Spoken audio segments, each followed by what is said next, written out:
ಸಭಿಕೋ ಪ್ಯಾರ್ ಬರೋ ನಮಸ್ಕಾರ, ಎಲ್ಲರಿಗೂ ಪ್ರೀತಿಯ ನಮಸ್ಕಾರ. ಇವತ್ತು ನಾವು ಶೇಂಗಾ ಬರ್ಫಿ ಹೇಗೆ ಮಾಡೋದು ಅಂತ ನೋಡೋಣ. ಇದು ಕಾಜು ಕಟ್ಲಿ, ಕಾಜು ಬರ್ಫಿ ಅಂತ ಏನು ಹೇಳ್ತಾರೋ ಅದನ್ನು ಸಹ ನೆನಪಾರಿಸ್ಬಿಡುತ್ತೆ, ಅಷ್ಟು ಚೆನ್ನಾಗಿ ಬರುತ್ತೆ. काजू कटली या फिर काजू बटली बर्फ़ी को भी बुला देगा, ऐसा वाला रेसिपी है ये मूंगफली का बर्फ़ी. तो इसको ज़रूर ट्राई कीजिएगा. इसके लिए जो भी सामग्री चाहिए और उनका प्रमाण आपको वीडियो के अंत में मिल जाएंगे. पहले तो हम मूंगफली को इस तरह से रोस्ट कर लेंगे अच्छे से और उसका छिलका निकाल के इस तरह से क्लीन कर लेंगे. फिर इसको एक मिक्सर जार में डालेंगे और ऑन ऑफ करते करते इसको बारीक सा पेस्ट बनाना है, जैसे हम पीनट बटर के लिए बनाते हैं. ಇದಕ್ಕೆ ಬೇಕಾದಂಥ ಸಾಮಗ್ರಿ ನಿಮಗೆ ವಿಡಿಯೋದ ಅಂಥದ್ದಲ್ಲಿ ಸಿಗುತ್ತೆ. ಮೊದಲು ನಾವು ಶೇಂಗಾನ ಚೆನ್ನಾಗಿ ಹುರ್ಕೊಂಡ್ಬಿಟ್ಟು ಅದ್ರ ಸಿಪ್ಪೆನ ತೆಗೆದು ಈ ರೀತಿ ಮಿಕ್ಸರ್ನಲ್ಲಿ ಹಾಕಿ ಆನ್ ಆಫ್ ಮಾಡ್ತಾ ನುಣ್ಣಗೆ ರುಬ್ಕೋಬೇಕು. ಪೀನಟ್ ಬಟರ್ಗೆ ಹೇಗೆ ರುಬ್ಕೋತೀವೋ ಆ ರೀತಿ.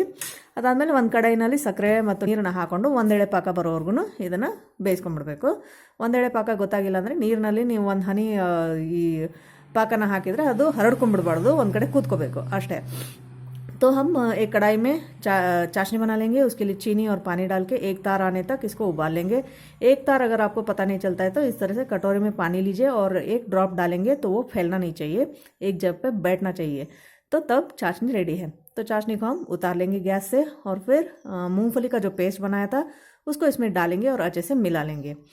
ಈಗ ಪಾಕನ ಕೆಳಗಿಳಿಸ್ಬಿಟ್ಟು ಅದಕ್ಕೆ ಈ ಶೇಂಗಾನ ಏನು ರುಬ್ಬಿಟ್ಕೊಂಡಿದ್ವು ಅದನ್ನ ಹಾಕಿಬಿಟ್ಟು ಚೆನ್ನಾಗಿ ಕಲಸಿ ಒಂದು ಜಿಡ್ಸವ್ರದಂಥ ಪೇಪರ್ ಮೇಲೆ ಅಥವಾ शीट ಮೇಲೆ ಹಾಕಿ ಅದನ್ನು लटस्ಕೊಂಬಿಡಿ.